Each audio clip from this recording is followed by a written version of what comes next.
There's nothing worse than a nosy neighbor, but sometimes you just can't help noticing what's going on next door, especially when the kid next door is doing something that disrupts and disturbs the whole neighborhood.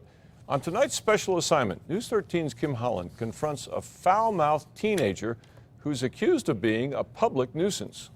What's going on at this house? The young man who lives here in Taylor Ranch sure doesn't want to say much about it. Can you guys get the off my property?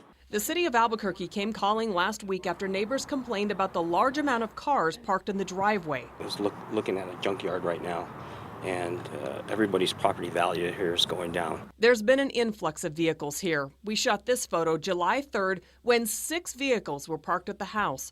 A different bunch of cars were there on July 5th.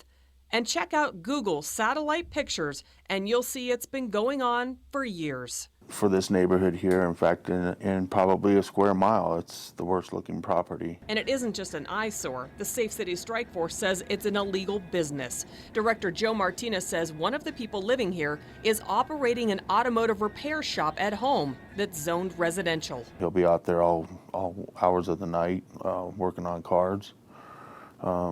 It's become very disruptive to the neighborhood. The person accused of fixing cars all day and night is this guy, 16-year-old Robert Gibson.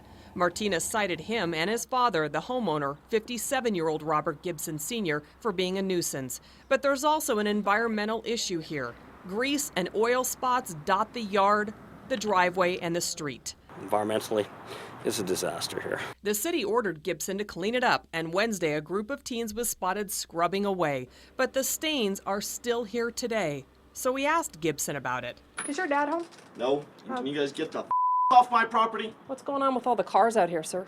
None of your guys' business. We got this taken care of. There's just a lot of oil and grease out running into the street here. Does that concern you at all? Yes, it does, and I'm cleaning it up in the process of it right now. Okay, so do you think the city should have gotten involved, or how do you feel about the city getting involved? I don't mind the city getting involved. I don't mind. What I do mind is my neighbors bothering me all the damn time, and them calling on me. Thank you. The State Environment Department says there's not enough contamination for the agency to get involved. The Safe City Strike Force says the Gibsons must stop fixing cars at the house, or they could face a $500 fine and 90 days in jail. The teen told us he'd stop, but it was clear he didn't like us asking him about it as he sped by several times, flipping us the bird. On special assignment, Kim Holland, KRQE News 13. Well, if the Gibsons do not comply, the Safe City Strike Force says it will take them to court.